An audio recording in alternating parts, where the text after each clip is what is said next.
Japan Station is made possible in part by Patreon support. If you would like to make sure that I can keep bringing you more content like this, then head on over to japankyo.com/Patreon and sign up for as little as $1 a month.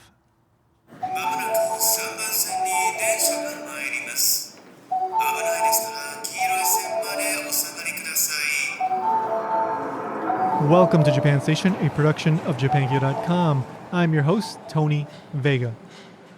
As some of you may know, I produce another podcast focused on Japan, and it's called Ichimon Japan. On that one, my co-host, Ryan, a former classmate of mine from grad school, the two of us talk about Japan-related topics, and actually, I end up doing a lot of research into often rather obscure or peculiar topics related to the Japanese language and history and society. And so I look into various sources in Japanese and English in order to, talk about these interesting topics that I think a lot of other podcasts and other places don't talk so much about. But anyway, a while ago, I was doing research for an episode that was about Ushi no Kokumairi, which is this form of cursing someone in Japan. It's very interesting stuff. If you want to go listen to the episode, go check out the link in the show notes or just look up Ushi no Kokumairi over at japankyo.com. Again, Ichimon Japan is the name of the podcast. But while I was doing the research for this curse, I came across an article by a Dr. Salvador Jimenez Murguia, and it was a great article, had a lot of great information in there. Cut to a few months later when I'm doing research for the latest episode of Ichimon Japan, and I come across another article by Salvador Jimenez Murguia. And this time, the topic of the episode was, it was a couple things. One was Tama-chan the seal, a seal that got lost in the Tokyo River system back in around 2002, 2003, and I think until 2004. Go check out the episode for all the details on that. But also another aspect of the story was a religious group by the name of Pana-Wave Laboratory. And I won't explain too much what Pana-Wave Laboratory is, but the short explanation is that they were a religious group that is not active anymore as far as I can tell.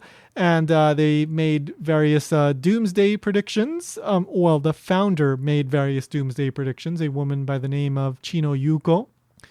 And they made headlines and ended up in the media in Japan in 2003 because they went on this caravan across various parts of the island of Honshu, and they dressed all in white, and it was quite a media spectacle. But at the end of the day, they didn't really do anything harmful or anything, particularly scary in a more concrete sense. They looked kind of scary, but they didn't really end up doing anything. But anyway, it was this very, very interesting story that caught my attention all the way back when I was a university student and I was doing some research on Japanese religious groups and all this kind of stuff. So this was a story that I remembered, and then I wanted to do an episode about it on Ichimon Japan. And so when I began doing the research for this episode, I ended up coming across a really, really, really good article by, again, Salvador Jimenez Murguia. And in the article, he explains that he actually had communications with Pana-Wave Laboratory and went to Japan and went to their compound in Fukui Prefecture. And I was just totally intrigued. I wanted to talk to Dr. Murguia. And so I did a little bit of digging online and was able to track him down, emailed him, and he agreed to be on the show. So Dr. Jimenez Murguia is a professor of sociology at Taft College in California.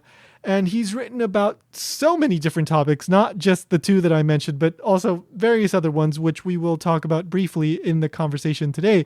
But the bulk of today's conversation is all about Pana-Wave Laboratory.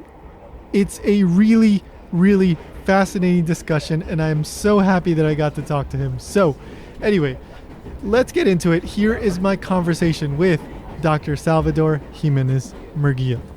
The next stop is Japan Station. The doors on the right side will open.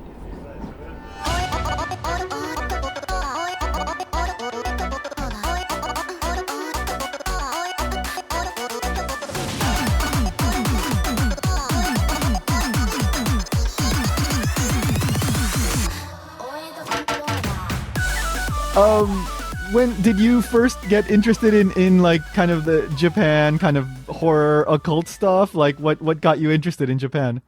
Well, so there were several things, but none of them actually had to do with the kind of bizarre nature of the things that I ended up studying, or that they could be characterized like that later. Uh-huh. It began when I was doing my doctorate at UC Santa Barbara in 2001 and 2. I was interested in deviant behavior and religion, and I studied under a very, very famous professor at the time, still is in his own right, but Dr. Mark Juergensmeyer, who was big in religious violence. He had just written a book after it came out just prior to 2001, 9/11, and in there he sort of surveys various religious groups and also comments along the way on the potential for violence and how it can be mischaracterized and stuff like this. And one of the groups, with not surprisingly, given that he did a lot of global studies work, was Aum Shinrikyo. Oh. And studying under him, again, I was able to kind of get a closer read on, like, I guess the sort of global picture of religious violence. And in sort of connection with him, I also met a student who we ended up getting married. She was Japanese. She had just come down from Berkeley. And so she was also kind of a guiding source. We had gone out to Japan for the very first time, and she sort of not cautioned me, but directed me into ways of studying religion without kind of exotifying it. Mm-hmm. That said, there was this group that was obviously considered to be very sensational, and it had a lot of parallels. At least the popular media was talking about a lot of parallels between Aum Shinrikyo and this new group Pana-Wave. Mm-hmm. And one thing that the press was doing, especially the foreign media was doing, was really, again, sensationalizing their behavior. And I just used a lot of the strategies that I learned in graduate school to approach them and ask if I could tell their side of the story. And I think that they, in contrast to what they saw from the popular press, they opened up, and I began to correspond with a couple of youngsters that were in the group that they, in their own right, were there could have been a whole dissertation about them. Mm-hmm. Then eventually they introduced me to Chino-san, and mm-hmm. she began to send me faxes, and then other people in the group as well. And then it sort of snowballed and became a larger project for my dissertation. Mm. So that it had very simple beginnings. I was studying all kinds of things that were basically just explorations of my curiosities, and that's mm-hmm. That's the big mistake I think a lot of people make when they're doing their graduate work, is that they read something and say, I can make this fit, I can apply it to whatever mm-hmm. I'm studying. And I tried that and realized that all the things that I was reading were more or less good and certainly applicable, but they were not anywhere in the same ballpark as the Pana-Wave Laboratory. And so I had to kind of tiptoe around it and be very cautious of not painting that same sort of picture that the press had. Mm-hmm. And in doing that, in a lot of ways, this is going to sound odd, but a lot of ways it made me more or less a part of their camp. And mm-hmm. although I was rooting for them in a way, because I wanted them, I just didn't see any reason for them to be unhappy. Mm-hmm. But I didn't want to misrepresent them. And as much as I tried, I think a lot of people still saw it as a misrepresentation. And so when you asked about the various things that I looked at, was I interested in horror? Was I interested in, the occult, the bizarre mm-hmm. and stuff like that? They just all sort of had the same kind of thread there in them that wove that fabric for me. And so the literature was in front of me, the content was there. All I had to do was just keep running with it and try not to, be irresponsible with it. And so, Ushino Kokumairi, even later things that, that I wrote about in, monstrosity and monsters and stuff like this, mm-hmm. Horror films, all of that, they were all kind of part of a larger family of things that I guess were, well, not Japan out there, but they were out there, and I still, regardless of whether they were sensational, they were still very much, studyable.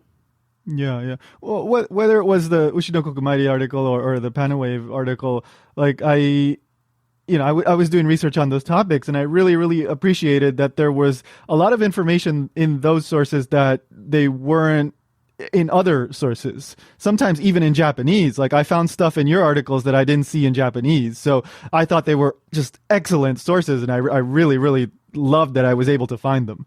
Yeah, thank you. The deeper dive, I figured anybody could do the kind of journalistic work, and so the deeper dive was somewhat of a stressor on me. But I appreciate that you appreciated that, because that was part of my intent. Was don't just capture the story because it hadn't been written in sociology or in cultural studies or in religion, but capture it in a way that it was different than what the popular media was writing about. Mm-hmm. All right, so then let's get into Pana-Wave.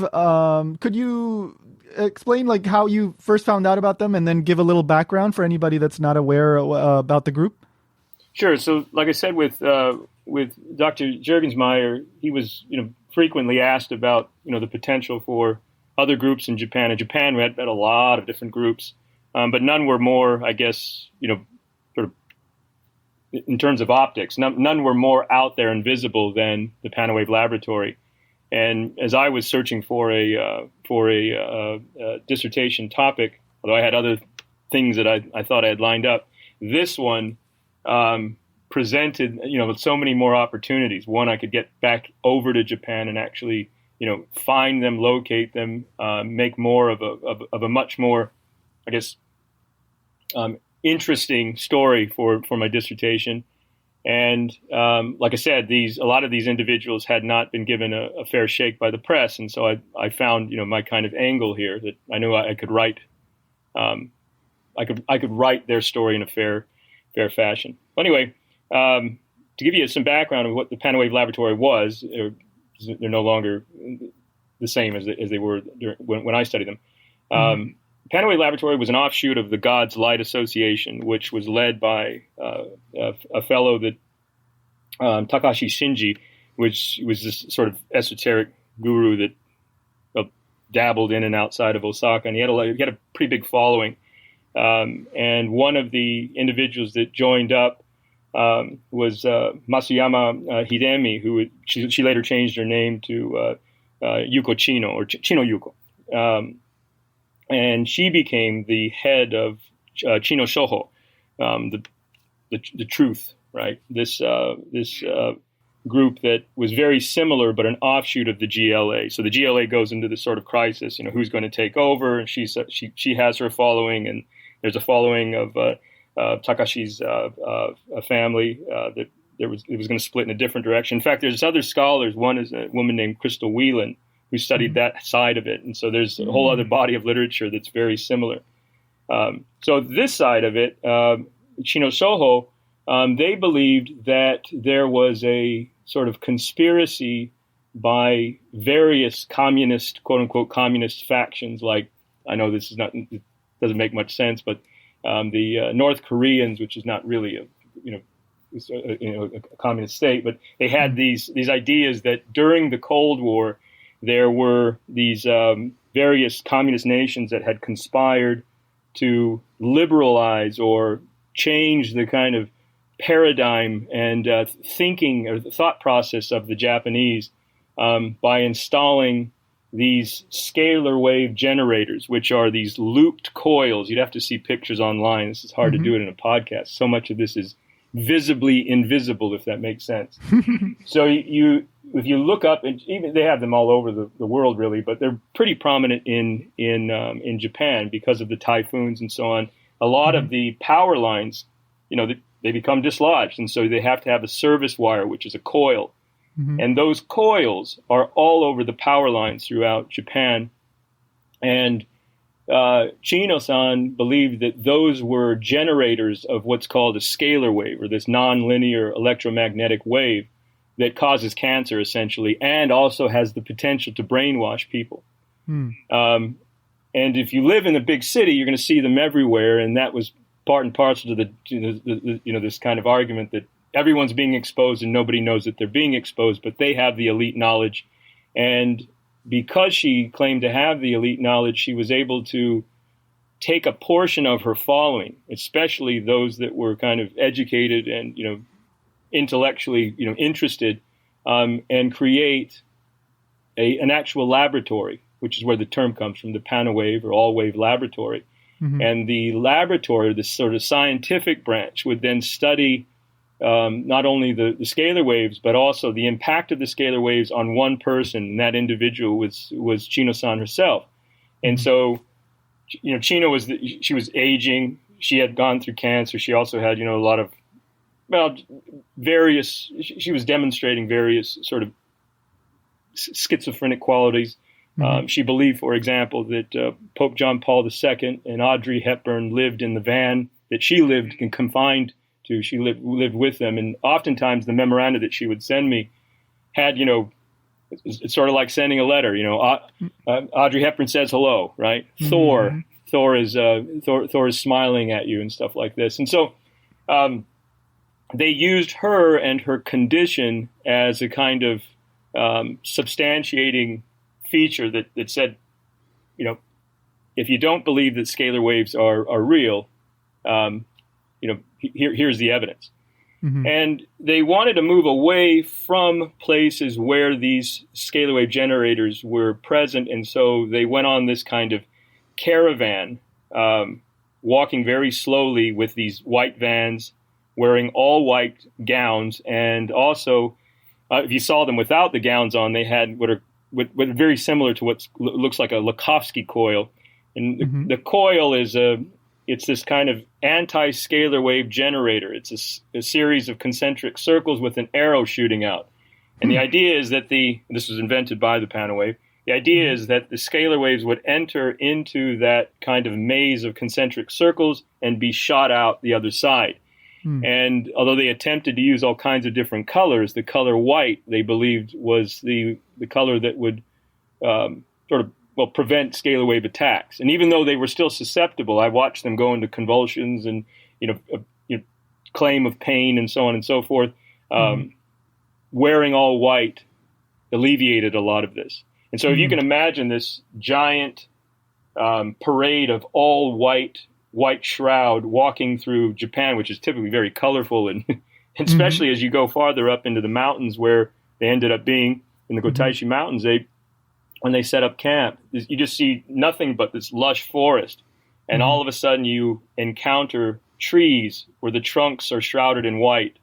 And then this, just blanket of white tents and white vans and literally white gowned people walking around. It was something to see. No matter how many times I went up, I never got used to it. I still felt like this is something else. So how did you first get in touch with them? So originally, I searched people down. So sending out various going on blogs at the time. It's funny to use that term today, but going on blogs and then sending questions to people and then telling them what I was doing with my dissertation work and if you had any leads.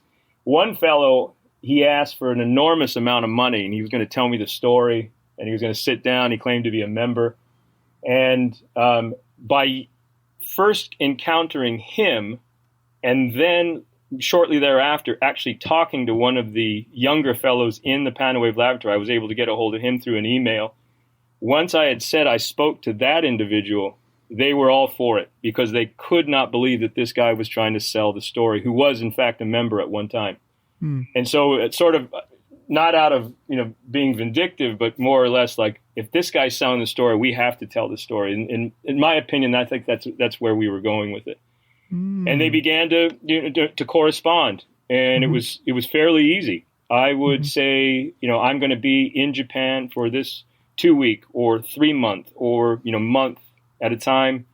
Can I make a trip up? And it was always yes, and come on, and they would, like I said, I would get pretty regular communiques from Chino-san. Mm-hmm.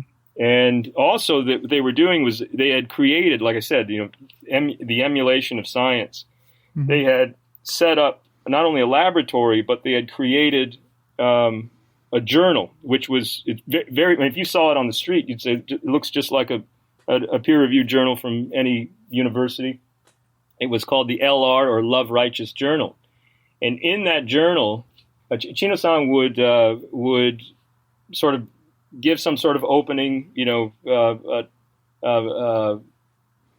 spiel about the state of the Pana-Wave Laboratory and Chino. So, and then each person that was involved in the journal would present very, very similarly to a peer-reviewed journal, an article. Sometimes it was of spottings of UFOs. Sometimes it was of tooth loss or of cancer that somebody in the group had gotten. And so it was there were volumes of these journals, and the journals would be sent to me, and just very thick description. They sort of wrote their own story. So did you start visiting them after, I guess it was after the 2003 caravan that they had where they were driving around Japan and ended up in Fukui Prefecture? That's correct. Yeah. So you got to visit the compound multiple times? I did. So I never saw them in the caravan, only on, television, NHK, on in magazines and, newspapers. Mm-hmm. But no, it wasn't until they settled in up there that I was able to meet with them frequently.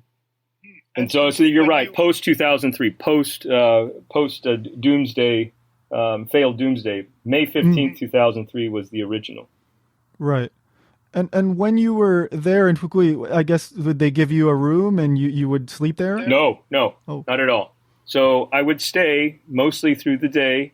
And though there was definitely offers of, I guess, staying longer term and being a part. In fact, there was an invitation for me to join the Pana-Wave Laboratory. And there was kind of some back and forth there where I had to explain why I could not. It was, to keep the distance. So I would either stay down in Fukui or go back. This sounds bizarre, but when I had a lot of energy, this was actually very fun. I'd take the Shinkansen down to Fukuoka, where my wife was. Well, she wasn't my wife at the time. My girlfriend was. And I would, sleep on the train, go down, stay a day or two, then get back on the Shinkansen, come back up. Because when you have the rail pass, you get to see a lot of Japan, and you get your dissertation done. And it seems, you say 7, 8, 10 hours. It sounds like a lot, but when you have energy and you're writing, it's good downtime to kind of relax and put it all on paper. Yeah, that's a fascinating experience. All right. So then what would your typical day be like when you would be there? Like doing interviews, walking around? Like what were you doing? Yeah, well, so most of the content that ended up in the writing came by way of written word. Mm-hmm. So when they would send me an email, I would use that, because that could be something where I would hand it back over to them and say, "Is this all right for print? Is this so?" It was not the best way of getting, sort of, I guess, permissions but again, they got to read everything before it was printed. So that was one way of kind of being in agreement with them and showing them that I had, my motives were not, malintended. That was one. And being there was more or less to kind of be around them and try to understand what it felt like to be in a compound, to be attached to various belief systems that were so foreign to me. I was raised Roman Catholic, and so there was two ways of understanding it. You could really think that everyone's crazy, or you could say there are some things that are unbelievable to them about my religious upbringing. Mm-hmm. And so more or less I wanted to be around them and watch and help if I could, but not I guess not interrupt their daily routines. Sometimes it was just sitting, just being there. And I think that's part of the boring set of ethnographic strategies, is that you stick around and you don't wait for things to happen, but instead, you watch things unfold and write down how they happen. Yeah, yeah. Did they ask you to dress in white? I did. I had so originally I didn't. Let's say the first few visits I did not, Hmm. and then I want to say probably 2000, late 2004 when I stayed for a longer period in 2004, about 3 months in Fukuoka, and I wanted to be a part of the experience, but not of the group. And so I realized, it's time for me to gown up. And they had, various things that they gave me aside from the white boots. And yeah, I think aside from the white boots, I got everything else that was given. And I just didn't have any white boots. Mm-hmm. But most of the stuff that they give you, you can get at any one of the little stores there in a big city.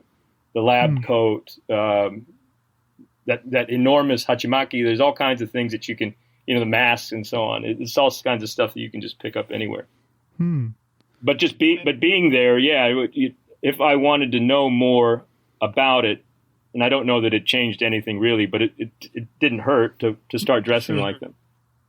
And I know you corresponded with Chino-san, but did you get to talk to her in person? No, never. She had a nurse in our the van it was a Toyota van. There were several of them, almost all identical. Those little K vans. She had a nurse that tended to her, and the nurse would send these communiques out. Sometimes they were to everybody, and sometimes they were just personalized. But no, I never spoke to her directly. Interesting. And I never saw her. I knew she was there. I knew which van it was. And after she passed away, I did enter the compound and saw them. I'm pretty certain it was Arcadia, but they were no longer gowned up. Some of them were in camouflage, and so she had one of her final sort of wishes was to create a raccoon sort of, I don't know, a place for raccoons to kind of thrive. And I don't understand why, but so this raccoon it became more or less a kind of raccoon sanctuary. That was about my last visit. Physical. Wow. Huh. Yeah. See, this is the kind of stuff that like I haven't seen in Japanese media.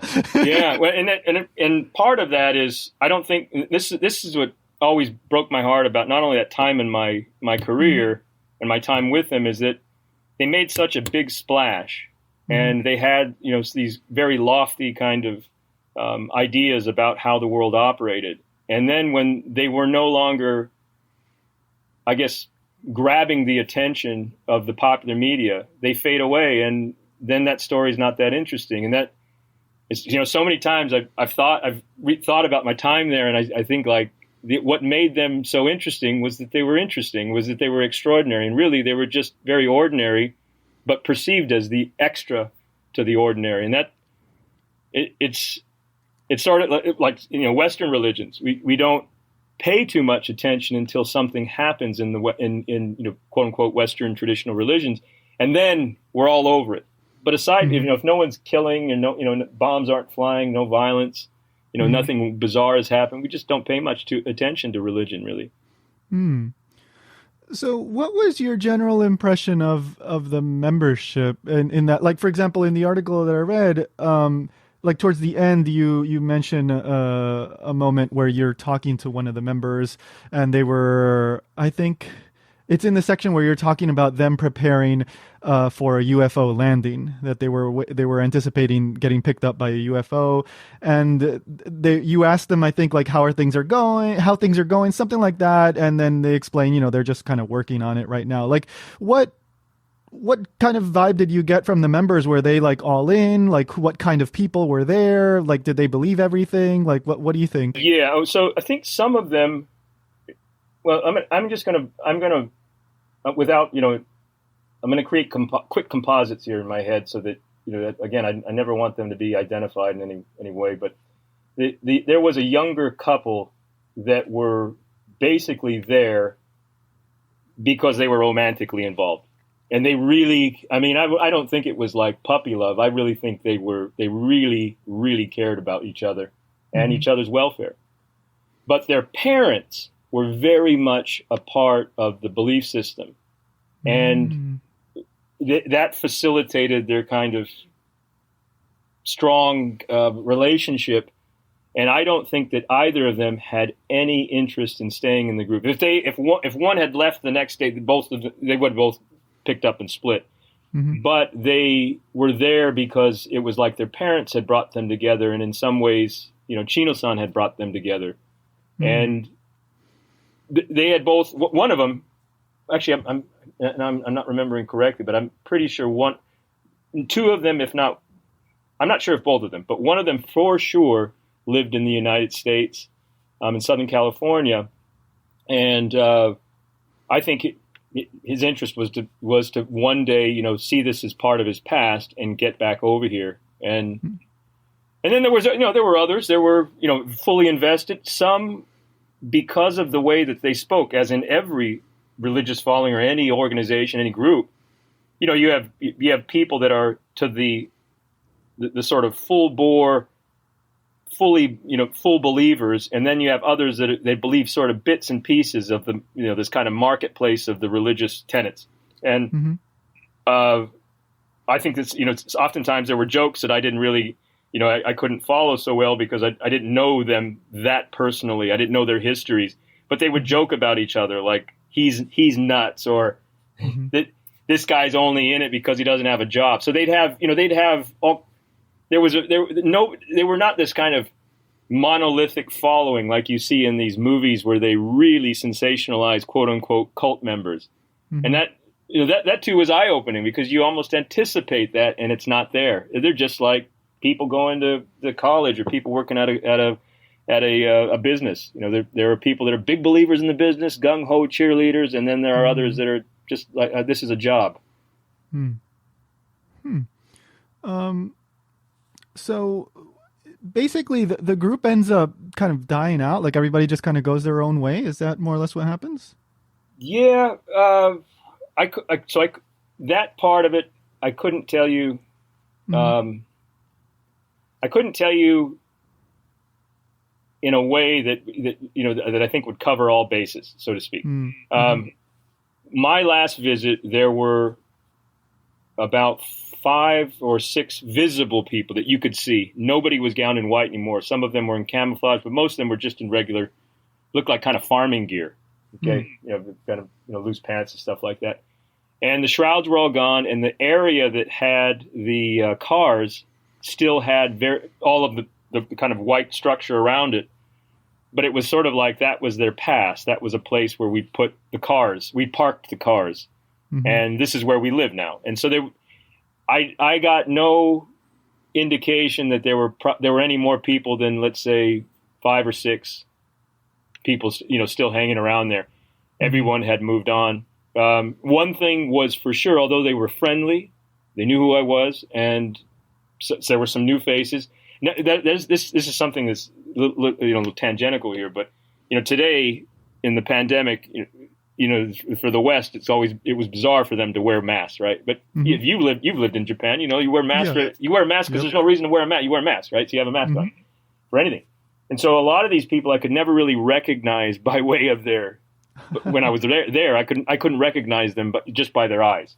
Right. And when I saw them later, I noticed, some of them looked kind of familiar, but I didn't want to jump in and say I recognize your eyes or stuff. There was no lanyard that had their names on them. So, like I said, although they were friendly, I think that was like the parked cars, part of the past. They just didn't want to discuss it any longer. And so, although they were friendly, I didn't feel very welcome. I think that the last probably fan of mine was Chino herself, and that would have been it. Why do you think that is? Was it that she was trying to get more, I don't know, connections, exposure in the United States, or what was it about? I really feel like it was the legitimacy of the Pana-Wave. Not so much Chino Shoho, that was her part of it, but the Pana-Wave required people with, all of these acronyms after their name, the PhDs, the MDs. There had to be believable people for this to be believable. And I because she knew that I was doing my dissertation, that I was, when I went back after she passed away, I was 26. I had my PhD. I went back and tried to to see how things had evolved, or what had taken place in the end of it. And that my fan was no longer there. She really, there was nobody there interested in telling that story anymore. In fact, it could be the case, but again, it seems so ancient to me. It could be the case that they were not so proud of their past, but that would be speculation. I don't really know. Sure. I just assume because there isn't another offshoot. Like Sharika goes on to Aleph. Yeah. PanaWave doesn't have another PanaWave. Although there's still a website, there's not I don't see an active group anymore. Yeah. So, just something that I was curious about as I was reading about this, PanaWave is this kind of subdivision of Chino Shoho, but Chino Shoho in general, like, I get the impression that PanaWave essentially became Chino Shoho. Is that accurate? Well, because, you're right. So it's a division, but the division is, they're not separate. They just consider them the scientific branch, whereas the other one would be, Chino Shoho is the kind of religious, spiritual branch. But there's no question, when they were marching down the streets, Gifu and heading up to Fukui, they were not Chino Shoho. This was Pana-Wave Laboratory. And when they set up shop, it was Pana-Wave Laboratory. Chino Shoho was all in Arcadia. That was in her van. And that was in print. There were, I want to say, 8 or 9, I still have these books, 8 or 9 books that she had written in sort of vanity press. And they were all very much, sounded all very much like kind of, Christian, brotherly love sort of stuff. And it, do right by your neighbors, be honest and stuff like this, and various stories of her past. And so, she really embodied all of the religious part, and the rest of it became kind of a very large science project that that captivated a lot of reporters and the Japanese for some time.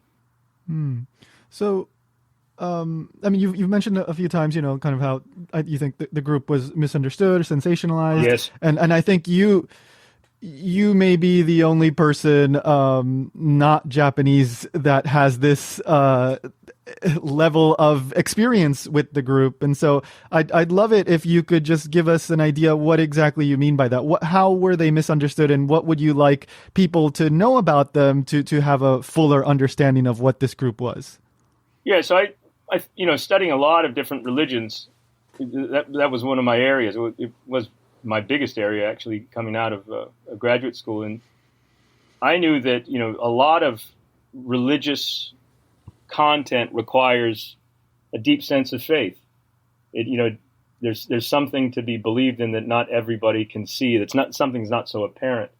And I didn't see that as their beliefs as that different, really, in terms of the model than anybody else, waiting for the second coming of Christ, or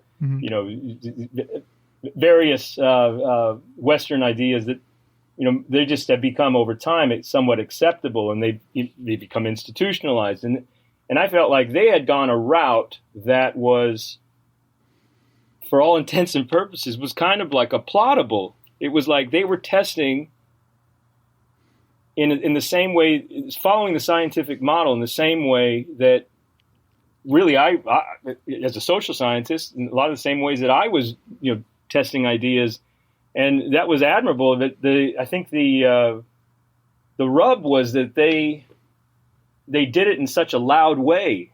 They had a laboratory, but they didn't go to the laboratory and put their gowns on. They walked with those laboratory lab coats on, and so all of the kind of messy side of the aura of science, not science itself, but the aura of science, was revealed. And that leaves them very, very vulnerable. And, a lot of, I think, and I know you've seen this if you spent any time in Japan, I know you have. A lot of times foreigners come to Japan and it looks like a playground, right?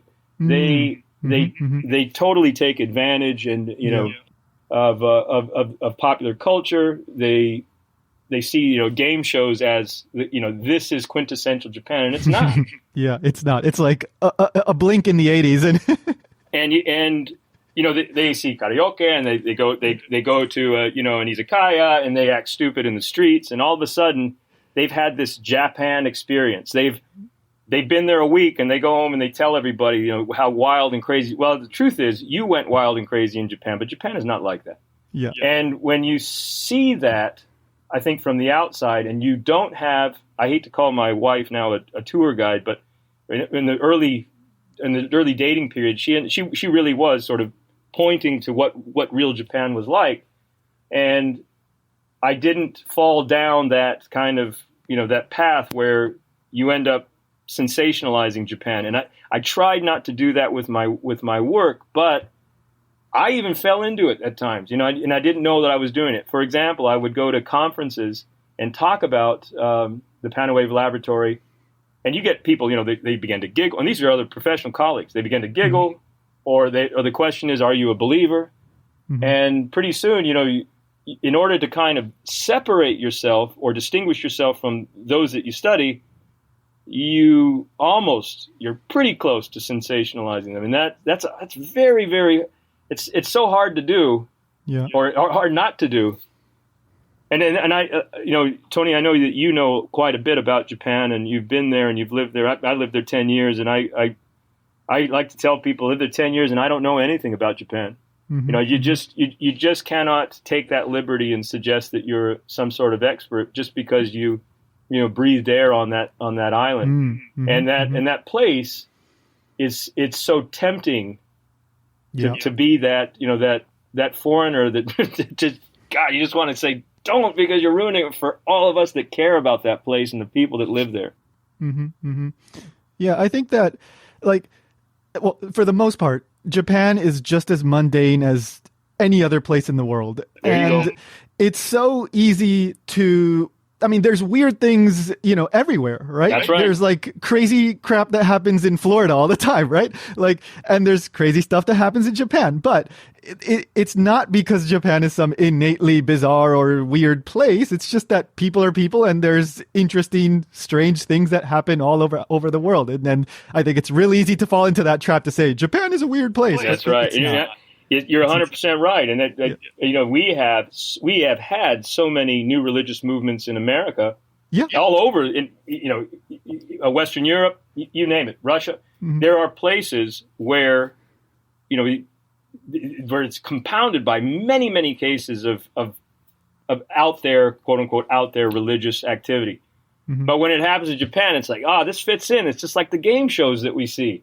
Yeah, and I feel like that. So I have 3 great Japanese children, and mm-hmm. I feel like I would hate for them to grow up one day thinking that they're different by way of other people's perceptions of that have grown out of, again, thinking that Japan is I don't know, sushi and karaoke. That's not mm-hmm. that's not it. Yeah. No, exactly. Thank you so much. Like I said, it's really easy to fall into that trap, but especially when this is like a public sort of thing where people will be listening to this, I think it's important to highlight the fact that, this is one interesting aspect of something that happened in Japan, but it's not like some super unique thing. There's plenty of other examples of comparable things happening around the world. So I think that's why, I don't know a lot about your podcast, but I've mm-hmm. listened to a few things more recently just because, you contacted me. But I think that you're doing a good service there. That is. Thank you. That needs to be more like this. Thank you. So I do want to ask you just a couple of things about, your life post all the Pana-Wave research. So, I found it really interesting when I was looking into your background. You've written about, you've been involved with so many different things. I was doubting, is this the same person? Yeah, I know. I ask myself that, I get these ideas and then I run with them. And then once it's published, then I feel like it's done, and I long to go back there, but there's something else that I want to satisfy this curiosity before I run out of energy to do so. Yeah. And I've the last book that I wrote was on failure, and right before, 2 of them came out at the same time. One was on failure in popular culture, and the other one was on prison food. And so now that stuff is kind of out there, I feel like and now that I'm back in America, I feel like I've kind of lost my friend. And, Japan I thought it was very good to me, and I was good to it, like a friendship. And so I miss it. And I taught at two places there, right? Akita International University and Miyazaki Kokusai Daigaku. So I've the people there, the colleagues, just the community. I absolutely miss it. Yeah. And you said now you're working on something related to brownface? Yeah, so this is, I always say everything's my last book, but this is, I'm pretty sure is my last book. And the reason is I'm starting to feel I'm feeling it sort of irrelevant in my work now. And and it's, I think for good reason. There's a lot of really good stuff that's coming up from the younger generations. And I think it's time that I start reading their stuff versus kind of like thinking that I have many of the applied ideas and truths somewhere bound up to my degree and my experience. But this last one, it's brownface. So, as a person of color, I've always sort of shied away from what another thing that I've noticed, only by way of this notion of microaggressions, where people, when they're in a room and the topic of race or ethnicity pops up, they look to the person of color and they ask them, what's your opinion on it? Or you tell us. And I feel like, so I'm not only supposed to be the victim, but I'm also supposed to explain to you why your transgressions are transgressions. So I now have to police you.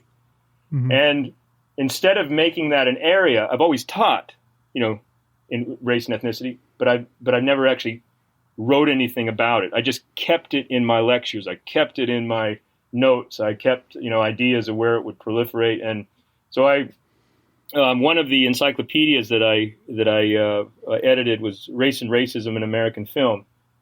That one came out about 18 or 19. And that volume inspired me to think more about how brownface has just been neglected across the board. We talk quite a bit about blackface, yellowface, and when I say quite a bit, I'm talking in certain circles because I don't think it's talked about at all enough. Sure. Yeah. And even something that was referred to as Arabland, and of course red face. And I think there's a lot of potential in brownface because we sort of find it to be, and I say we, I'm talking about popular media, finds it to be acceptable because it's not blackface. I think of one of the, I don't know if you watch Jimmy Kimmel, but Jimmy Kimmel Live, his sidekick, Guillermo, is this kind of, repository for all jokes. He's not supposed to be intelligent. He actually is very intelligent. He's not supposed to be intelligent. He's not supposed to be this kind of, figure of physique. He's supposed to be large. He's supposed to be a drinker. He's lazy. All these things, and all of these stereotypes are kind of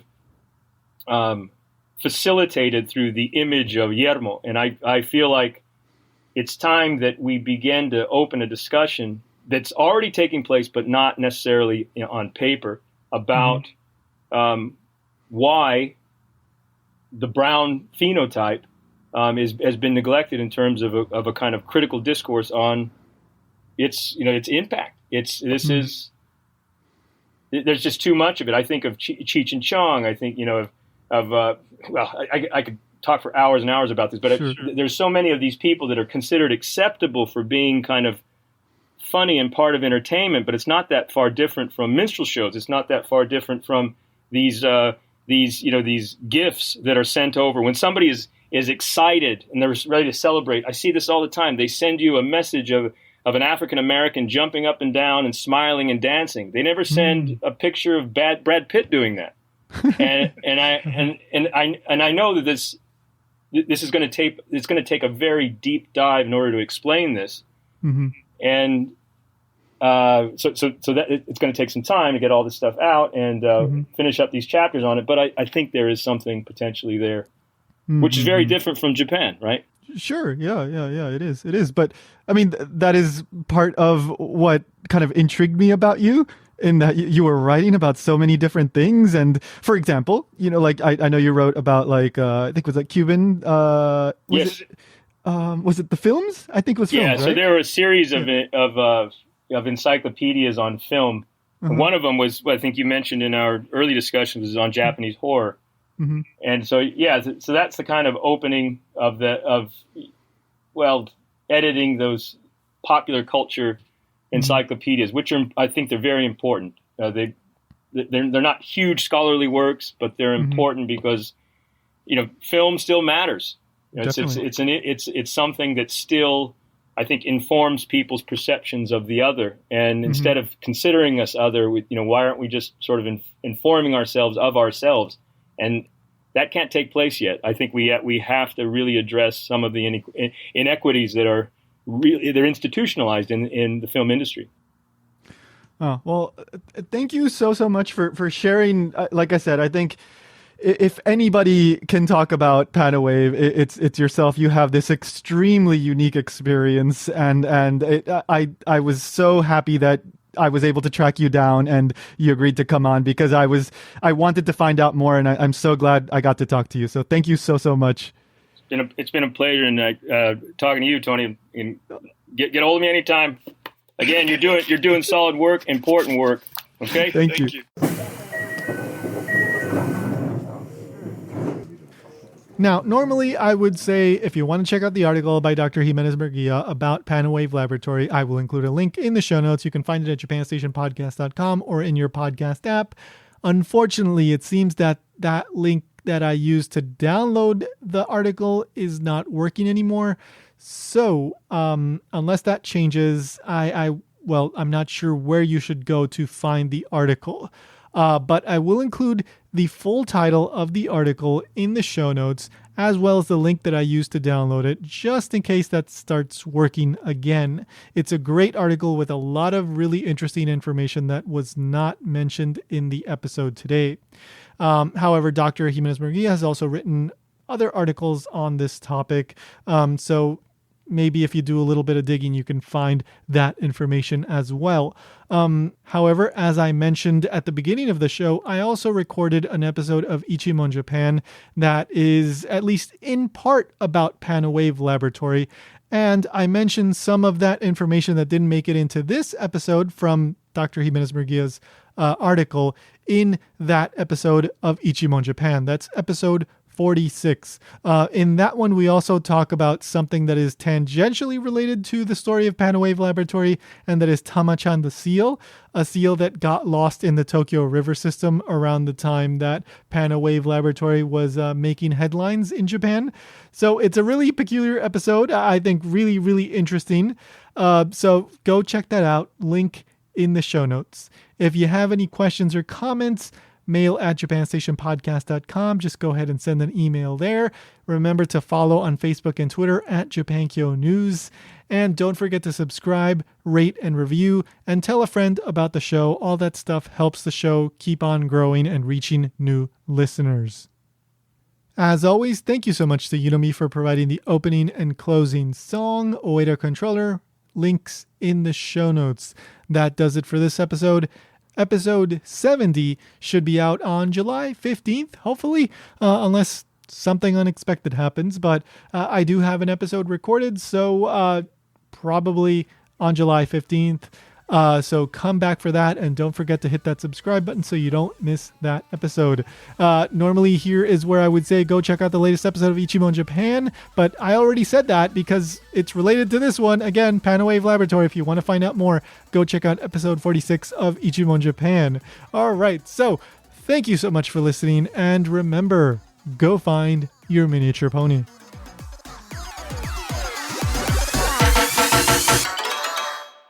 Just do it!